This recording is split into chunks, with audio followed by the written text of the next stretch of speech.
Again, this gradual return of darkness that follows the birth of a new light. But the oblivion, I'll just go back a little. But the oblivion that succeeds the fall had blotted the crowded tablets of the past. This is what happens to us also. The tablets of the past, which contain all the knowledge, tablets in the sense that all the truths will be absolutely engraved in us, the truths that come from the divine presence, they are blotted out because there is a fall. We have cut ourselves off from our origin, we've fallen back into the inconscience, and therefore the connection with the divine is lost. We are from them, from the Supreme Lord and Power Mother.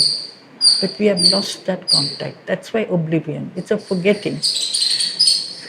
That's the most important thing that we should always keep in mind. That word that Sri Aurobindo says, remember. And often. We don't remember. There's an oblivion. There's a forgetting. There is a cutting ourselves off from our origin. And it is this that blots out the tablets of the past. And this is a recurring phenomenon. It happens every day. It happens every day, followed by every night. So there's a return into the darkness. This is psychological. We fall back into ignorance. We fall back into a kind of indifference. And then something happens.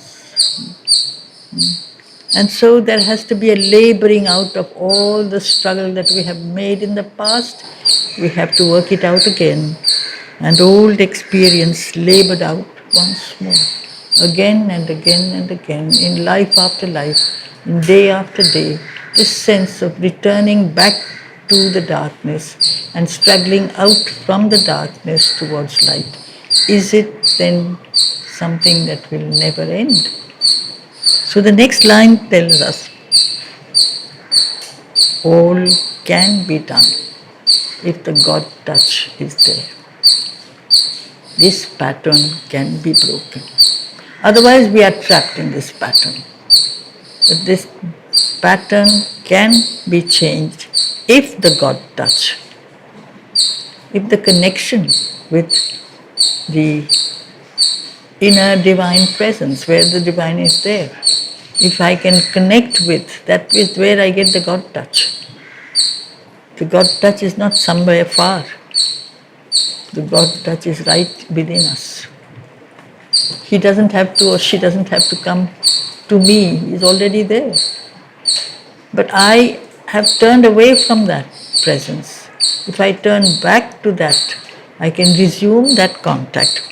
And this is again, from the external point of view, the returning dawn, the returning light that comes back in spite of failure, in spite of fall. So a hope stolen that hardly dared to be. It's very almost just the beginning of a change. It is not as if when I feel I'm plunged in ignorance, or I'm plunged in a state of total, you might say, separation from the divine, and then I remember the divine and suddenly everything becomes beautiful. It's not like that. It's a very slow, gradual process because the darkness and the pull of the lower nature is very strong. But the hope, a hope is a promise in the future. Something can happen. This does not have to be a permanent state. A hope is always in the distance. You move towards that fulfillment. It starts in a very, whatever is in the distance is very small. You see it as very small. Gradually it grows as you proceed towards that goal. So hope seems very small, hardly dared to be. It's very slight. Somewhere, something begins to believe that this darkness doesn't have to be permanent. And that's how, after every night which is darkest before the dawn, there is the beginning of a new light, which is a very small beginning of a very faint light, but it is still light. But it is not something that is like a blazing, you might say, burst of light. It's just a very faint, like in the sky. You don't have all the glorious colors that come before the sunrise when it is just about 5 o'clock in the morning, where it is no longer dark. You can't say it is bright, but there is the promise that the darkness is going. A hope stole in that hardly dared to be amid the night's forlorn indifference. It's so beautiful because he's talking of the physical world, he's talking of what is happening in the eastern sky, what happens in our daily phenomenon of nature. He's also talking about our inner being, our inner nature, not only the individual but also the universal. The return of the whole earth consciousness that goes back into the darkness from which slowly it emerges. The return of each individual, it's psychological. I go back into hopelessness. I go back, I accept the possibility, the fact that I'm imperfect and I cannot break out of this imperfection. At some point, I don't quite accept it. I can change, I say. But the change is slow. Just like the outer physical universe, the recurring cycle of the dawn. That's why it's a symbolic dawn. It's just the beginning of the promise of a new light. Because night is completely alien to light. It doesn't care. Forlorn. Forlorn is not just lost. Forlorn carries in it the notion of something unhappy, sad. It is a state of sadness, which is a very, as Mother says, a very bad state, because it is that sorrow, the sadness, the depression, these things come when you have accepted failure as final. It's a very dangerous state. And night is that. It's not just night at a certain time of the Earth's movement around the sun. Night is in our inner being also. When I have completely cut myself off from the light, I have accepted. I have no connection with the divine. I have no connection in my inner being with the light that is inside me. I am in the night. And I'm not only in the night, I'm indifferent to light. I don't care. And this is quite a universal phenomenon. So there is a kind of, it's a sense of total lack of response, a dullness, indifference. So this is a universal state. Now, into this world of indifference, something is entering, a new presence, a new being, as if solicited in an alien world. This being is alien to this world of darkness, but she is coming. Something has called her, solicited. Something from within the heart of darkness, there is a kind of a aspiration to break out of darkness. When we suffer, there is a call that I want to come out of this suffering. I don't know how to. I don't know who will help me, but there has to be some force, some being who will help me. So it is as if the whole earth seems to call to a being that is totally alien to its present state. Earth is calling a being of light when she is plunged in a world of darkness. When man is plunged in a state of ignorance, he is wanting to break out of ignorance, but he doesn't know how to. So this being comes in as if solicited in an alien world, with timid and hazardous instinctive grace, orphaned and driven out to seek a home, an errant marvel with no place to live, into a far-off nook of heaven, there came a slow, miraculous gesture's dim appeal. This is the main sentence. Into a far-off nook, at just one corner, there came a miraculous gesture. Miraculous because this light, this first beginning of light, is not born from night. It is born from a world of a greater light. Dawn is the beginning, the announcer of the coming of the sun. So it is as if something that has come from elsewhere. But she has come into a world which is totally still plunged in ignorance and sleep and indifference. Our inner state, the state of our mind, the state of our hearts, the state of the world around us, there is a sense of darkness, a sense of indifference. Therefore, this presence of light is as if orphaned and driven out from her world. She's cut off from her world. She's pushed into a world that is totally alien to her. And yet she comes. And there's always why perhaps whenever these beings who come, who are guides, saviors, avatars, sages, they are not accepted, they are looked upon as beings who are not part of our world. Why have they come?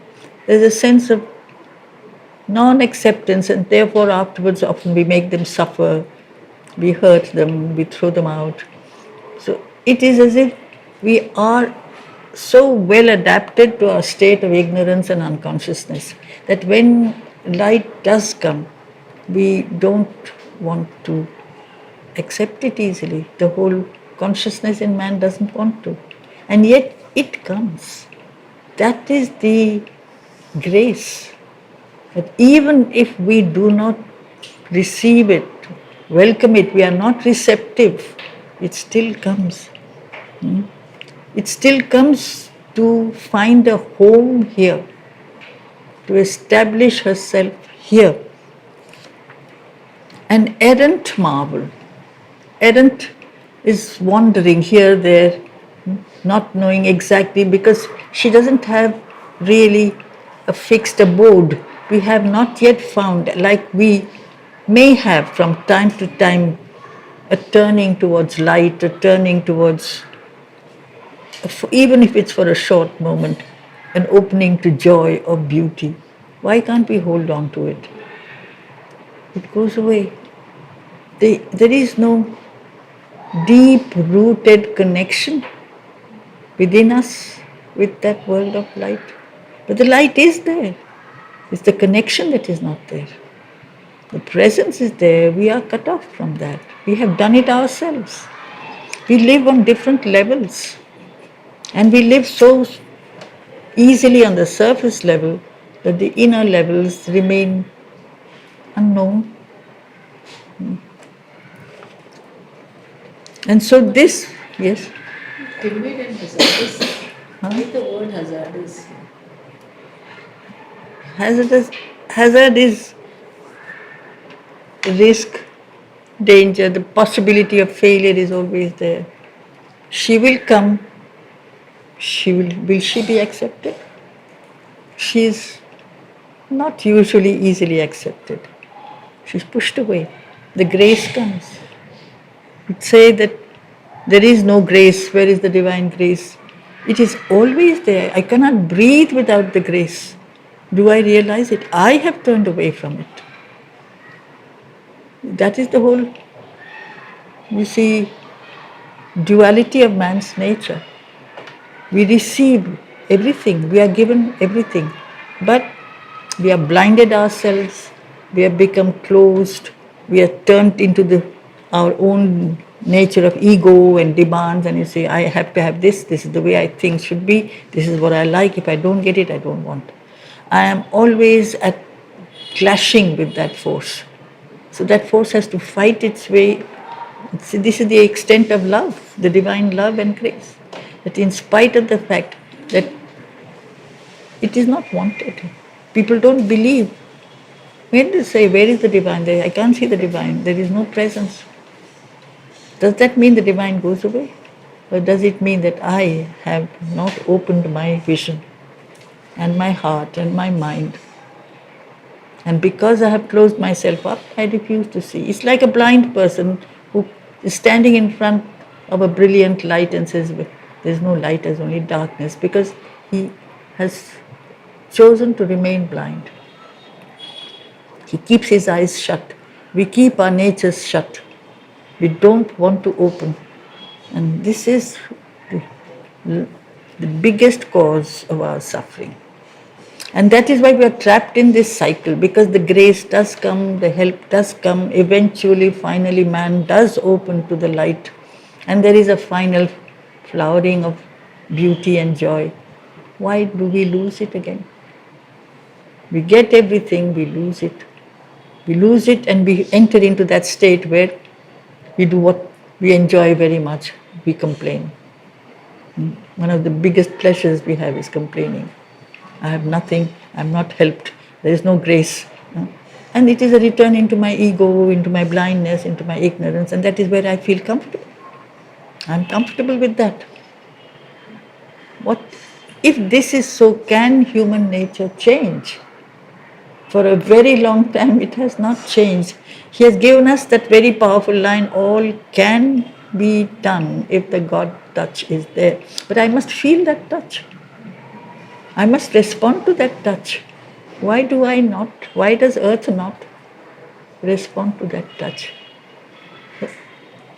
This sense of lack of response, receptivity, gratitude, these are the things we have lost. But see, now the new stage is coming, the age of light, just the beginning of the early dawn. Into a far off nook of heaven there came a slow, miraculous gesture's dim appeal. It's very faint in the beginning, but it is not darkness. It's the beginning of light. Then slowly, that is removing the screens of darkness from our hearts, from our minds, from the sky, from the world around us. The persistent thrill of a transfiguring touch persuaded the inert black quietude, and beauty and wonder disturbed the fields of God. Transfiguration, you know what that is? Transfiguration is a change from the lesser to the greater. From something less beautiful to something more beautiful. So this world, that touch makes the whole world more beautiful. Our lives and we ourselves become more luminous, more beautiful. This touch, just a little moment, just a short contact if you have also with that part in your being, which is an expression of the divine presence, can persuade that inertia. What you call quietness, it is not quietness, it is dullness, it is indifference, it is heaviness. And therefore, we mustn't mistake calm, quietness, with a dull and indifferent state of inertia. Sometimes they are mistaken. This is a very comfortable state. We don't make any effort, but because there is no spirit, there is no consciousness, there is no energy. The play of energy is not there. That is inertia. When the energy and the play of energy is absent. So this inertia has to be broken. Inertia is not repose, but inertia is the foundation of matter. The whole material universe is founded on inertia. And matter has the ability to be persuaded. The spirit can wake up in matter. Our bodies can respond to not your hearts and minds only, not our hearts and minds only, but even our bodies can feel, can respond to a joy, to a thrill, if that touch is there. If for a second you feel the grace touching, the blessings of the hand on your head, you can for a while at least be transfigured, physically also. And therefore, the fields of God are physical space and time. This is where the divine manifests himself. This is the field of expression and manifestation. This had been earlier as if taken over by darkness. This is how the canto began. That the gods were asleep, there was no play of any force, everything seems to have become totally sunk in ignorance. In this moment of change, the first touch of not inertia, something that is completely alien to inertia, therefore wonder. It shapes you.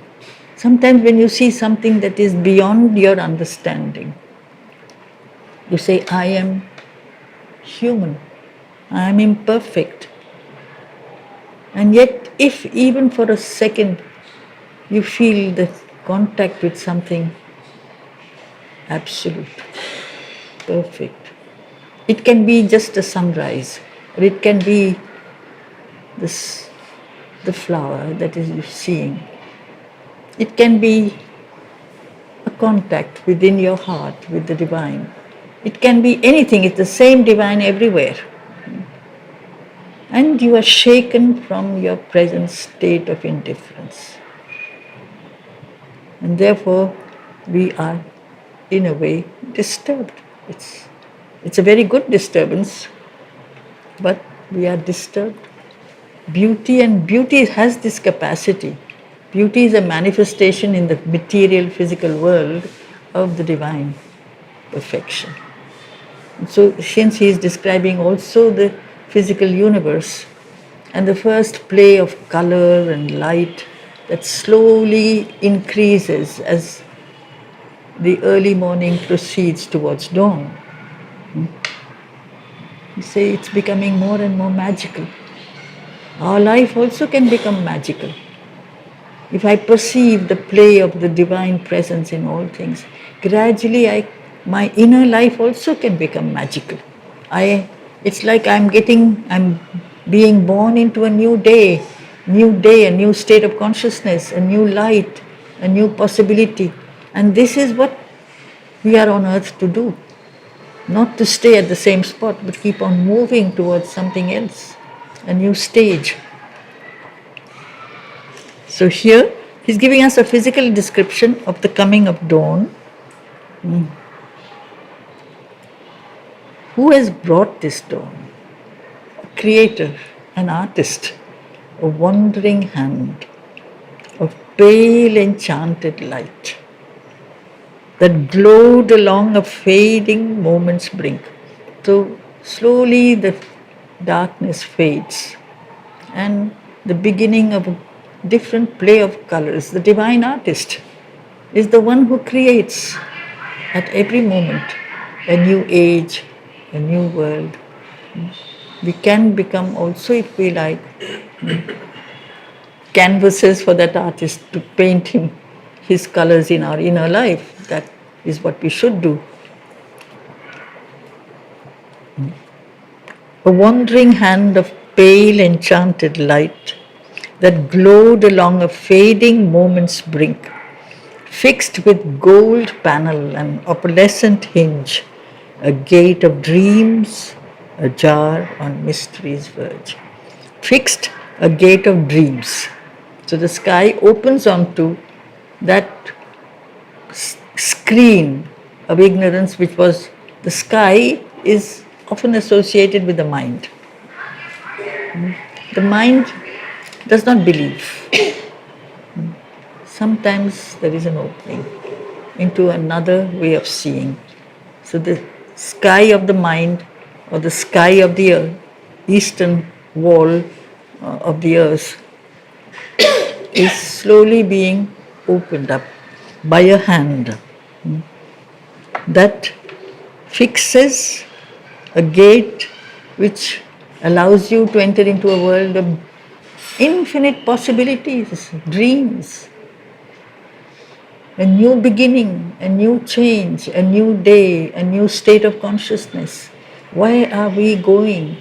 It's full of, these are the treasures of the future, the dreams. And so he gives also the image of the gate itself is so golden, with gold panel and opalescent hinge, because you have this opal which has this colors that shift, that change. It's not clear cut, it's not this color or that, it is sometimes pale green, pale blue, like the very early morning sky. Can you say it's immediately when the sky has become golden? Long before that, the sky was changing colors. It's not golden right away. There's such a play of many colors. Each color is a possibility of manifestation. Color is this world of multiplicity. Color symbolizes all this infinite variety that is our earthly existence.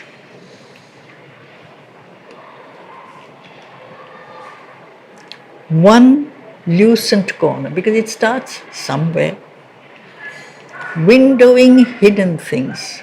The gate or the window, it's opening to something not yet experienced or known, forced the world's blind immensity to sight.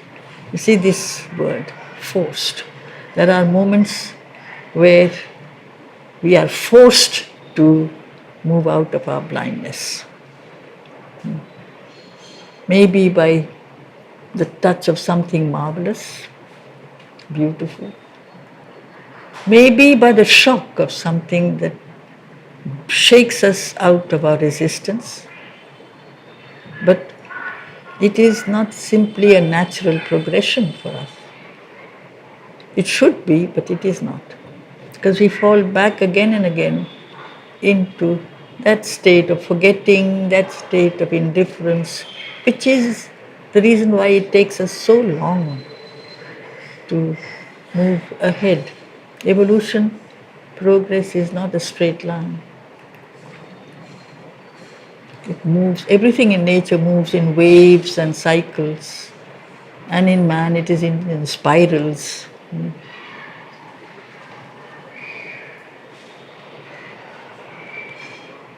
But that moment of light does come, and we realize that the darkness was simply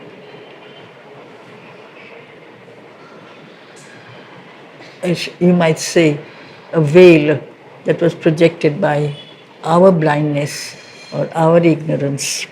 So the darkness failed and slipped like a falling cloak. The cloak is not the body. The cloak is just a covering. The appearance is not the reality. We see the appearance, we don't know the reality. What is it, that darkness, what is it hiding? The reclining body of a God. So the universe is a manifestation of the divine. Creation is an expression of the divine. We are expressions of the divine.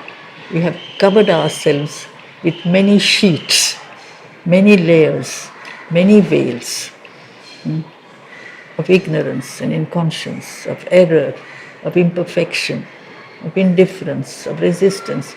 All these are sheets, they have to be taken away, one after the other. Gradually, and that is the fundamental purpose of being on the earth. To break out of these apparent outward expressions and become truly who we are. an expression of the divine.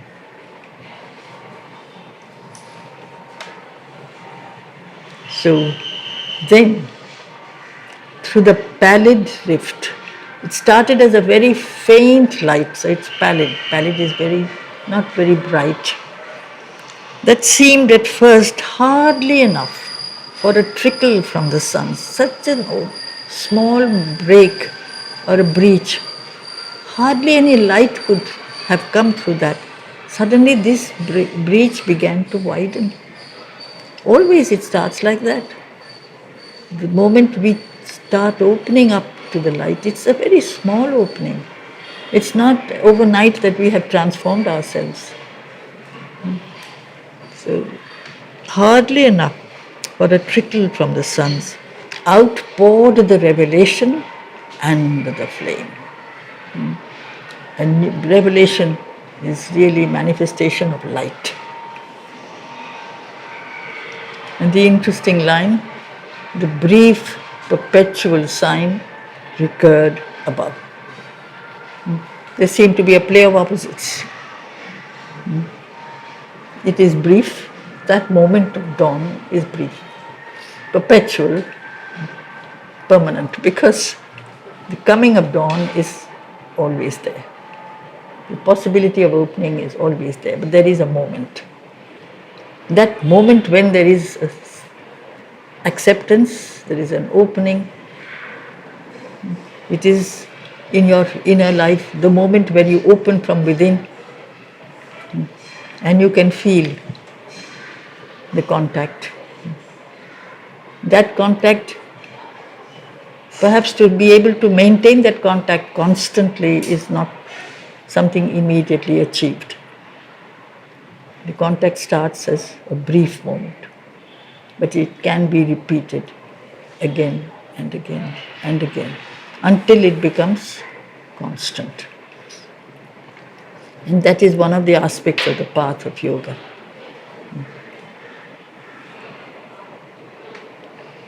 Now the description of dawn. A glamour from unreached transcendences. From the highest world. The sun is an expression of the supreme truth, the supreme truth consciousness. From there we are being given light. Blazing, beautiful manifestations of light in all things. If we respond to it. And this always reminds me of that wonderful prayer that Mother, it's like a meditation in the beginning. Each time you respond to that contact and your heart thrills with that, the whole world is more beautiful. This is the 31st of March 1917. Each time your heart opens. And there is a sense of, even if the trees go up, upwards, you say they are praying. And the birds sing. No, it's a canticle of joy and prayer to the divine that the birds are singing. The perception of the immediate physical universe changes completely because you have changed. Something in you has got in touch with the divine. It's a very, very beautiful prayer. It's like poetry. A glamour from unreached transcendences, iridescent with the glory of the unseen. Iridescent, again the image of the rainbow, the iris. Iris is the goddess of the rainbow. So one supreme, but manifesting himself in many colors. The rainbow is a play of multiplicity, many colors. The one light expressing itself in many forms. A message from the unknown immortal light, ablaze upon creation's quivering edge. Dawn built her aura of magnificent hues and buried its seed of grandeur in the hours. Dawn is a very short moment. Dawn doesn't last. It's like a messenger. A messenger comes to announce the coming of a greater person, Dawn is always just a herald. So she is her coming is brief, but she comes all the time, every day, to announce the grandeur, the power, the magnificence that will manifest itself in the world of time. From the eternal into this world of time, the hours. She is the connecting factor, has come from the transcendent, from the eternal, from the infinite, into our time world of limitation, of, you might say, experience that is short, that doesn't last, but she comes again and again. So this is what is one of the most important moments that we often don't realize, the coming of dawn. The ancients always gave a very big importance to dawn, because she is the announcer. So all ancient poetry,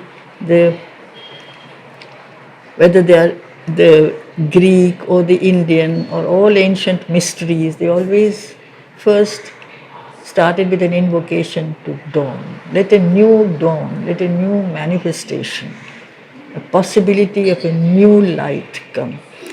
Before the light comes, the invocation to the light, she is the announcer.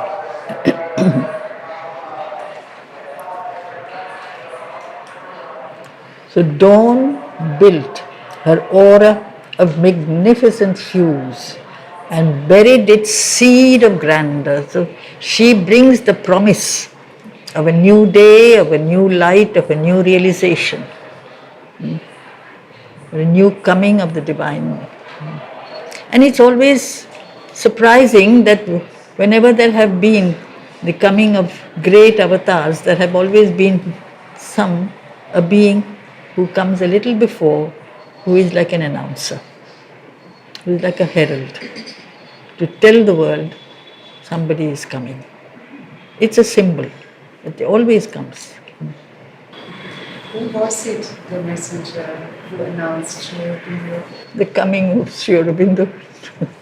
I don't know who it was, but there had been some rishis, especially in South India, who said there is a great yogi coming from the north, who is coming, who will bring a new message. I've forgotten his name.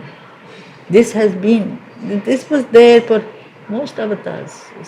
A new being is coming, a new light is coming. It is as if they have a certain amount of perception, because they themselves belong to the world of light. And what was his name? He said a Purna yogi would come from the north and come down here. Yes, there was.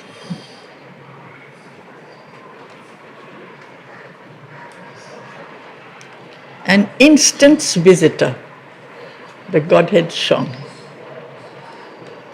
Because dawn is short-lived. She comes, she announces.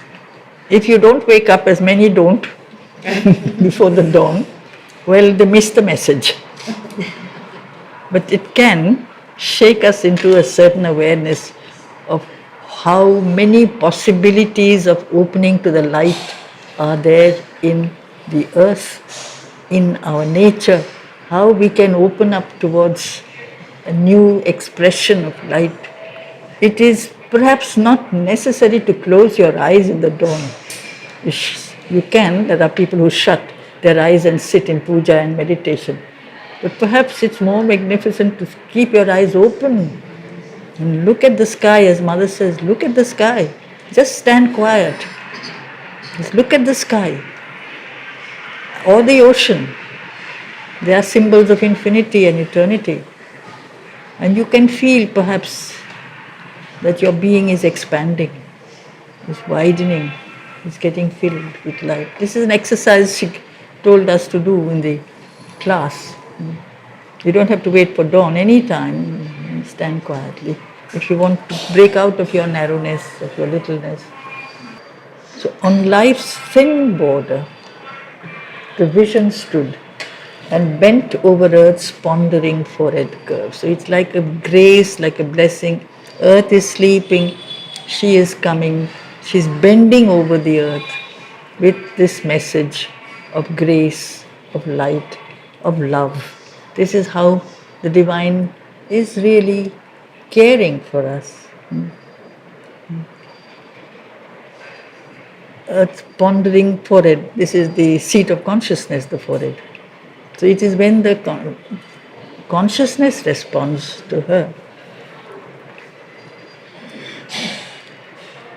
Interpreting a recondite beauty and bliss in colors, hieroglyphs of mystic sense, it wrote the lines of a significant myth, telling of a greatness of spiritual dawns, a brilliant code penned with the sky for page. So here it made it very clear that the physical dawn that comes every morning is actually an expression of the spiritual dawns that come and that have always come and that can always come, penned with the sky for page, just as the dawn is seen in the sky of the mind also is illumined.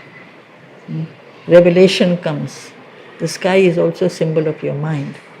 It's not a ceiling, there is something beyond. The transcendent can manifest himself beyond. Then it becomes interpreting a recondite beauty and bliss, manifesting, expressing. You know what is recondite? Hidden. Hidden, yes. So it's not the outward play of colors. There is a hidden meaning and a hidden beauty and a hidden secret message of joy. Therefore, it becomes a hieroglyph using the language of the Egyptian mysteries, where the writings were glyph, really in Greek means writing, and hiero means sacred. So the play of forms and colors, we see from darkness. In our inner state, when the earth was completely plunged in darkness, there was no world. The gods seemed to have asleep. When we wake up, the world begins to exist, isn't it?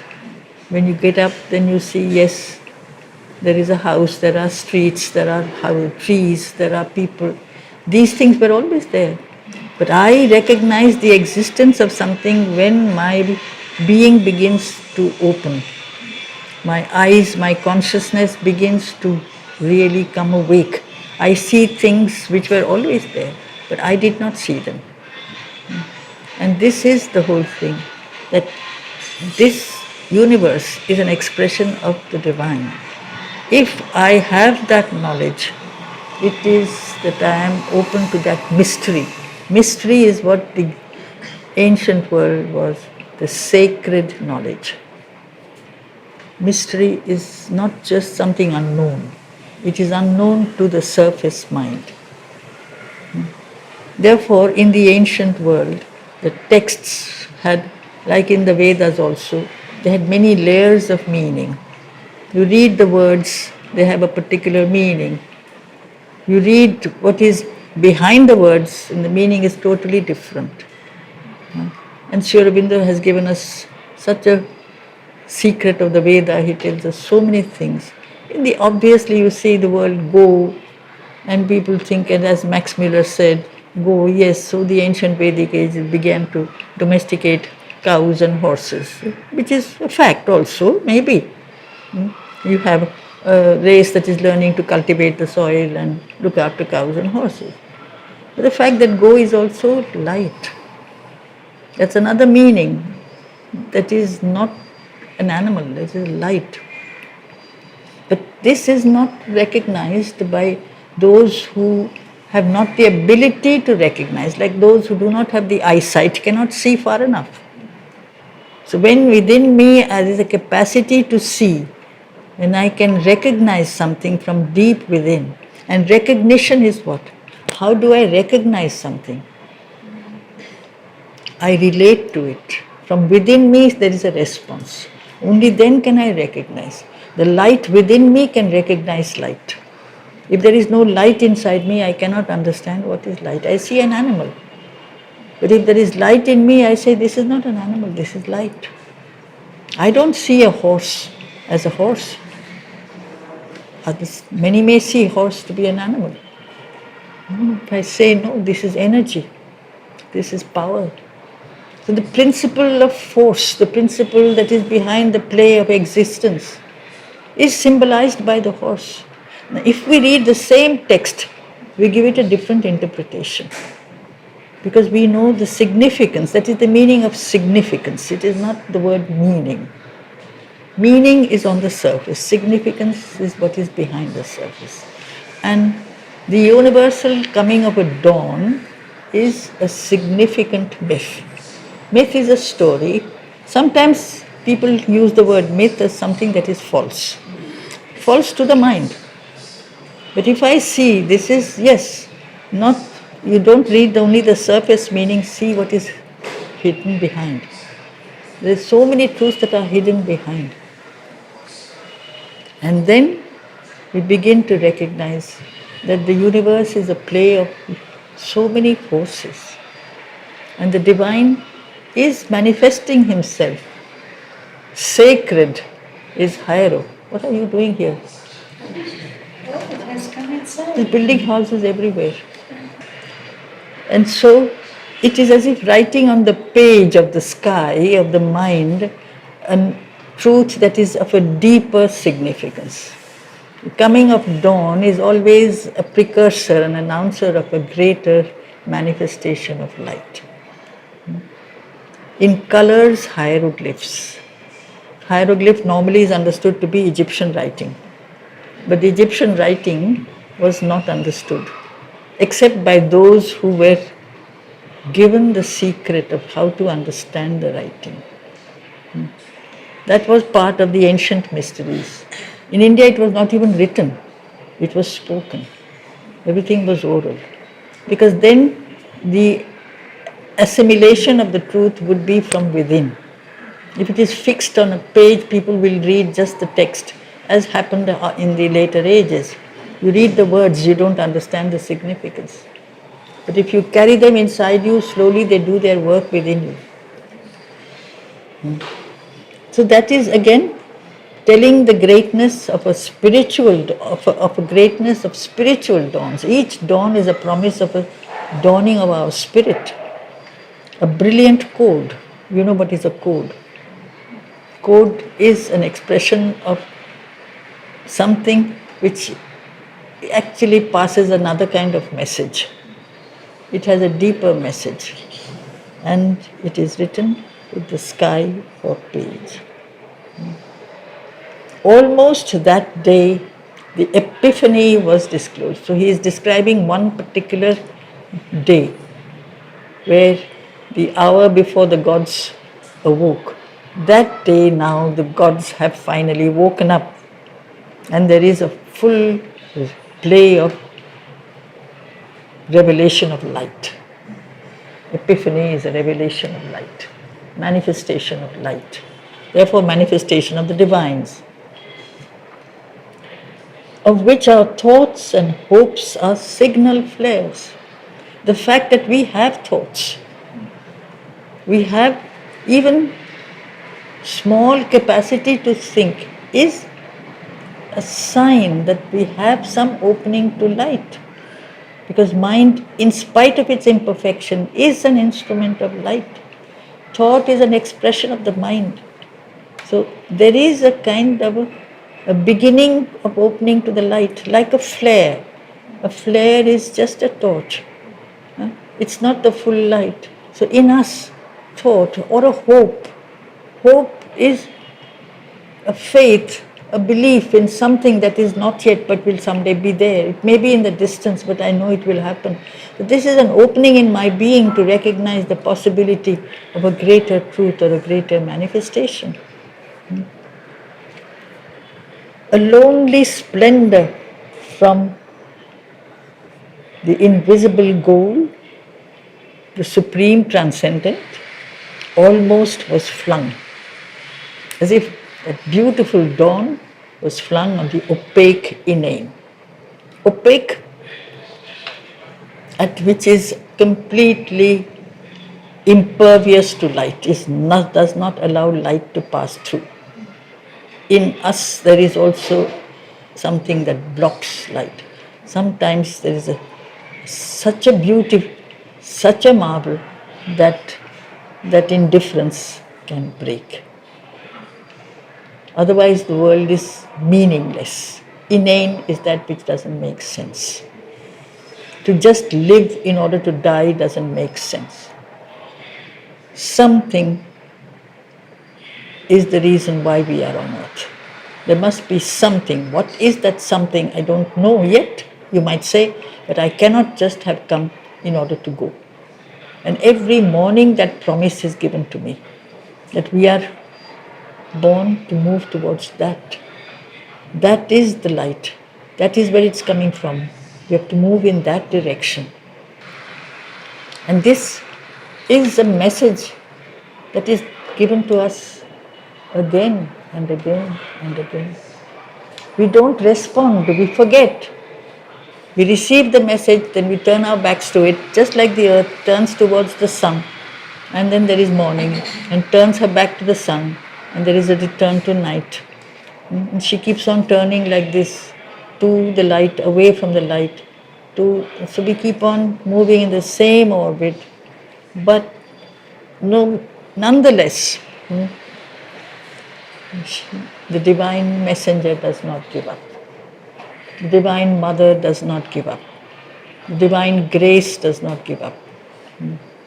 So, once more, a tread perturbed the vacant vasts. The presence has come. Again and again she is born. As Mother has herself said, each time there is the possibility of manifestation of a new consciousness, I was there. So she comes, she is the dawn, she is the light, she is the link between the supreme consciousness above and this unresponsive, unreceptive state we are in, something that has to shake us away. That is why the mother love. The mother does not give up on her child, even when the child does not obey, does not respond. We don't obey, we don't respond, we don't even love her always, but she comes all the same. So she comes again and again, once more that day, a tread perturbed the vacant vasts. Infinity's center, as if all infinity had come down in one being. A face of rapturous calm. Two words that usually don't go together, rapture and calm. Intensity of joy and yet the stillness and the certitude that her work will be done. Parted the eternal lids that opened heaven. She has come from the heights. Otherwise, heaven is far away. It is as if the Supreme is in a state of samadhi. His eyes are closed. She is a projection of his consciousness. She has come down from him. This is the force of the mother. She is the evolutionary power. She is the power of change. He is the Lord. He is the Supreme, the stillness, the calm, the samadhi. So she has come down from there. A form from far beatitudes seemed to near. Okay? She has come close to us. She has come from the highest world. Beatitude is the highest Ananda. She is very, very near. She is not far. She is just right there if you are willing to see her and feel.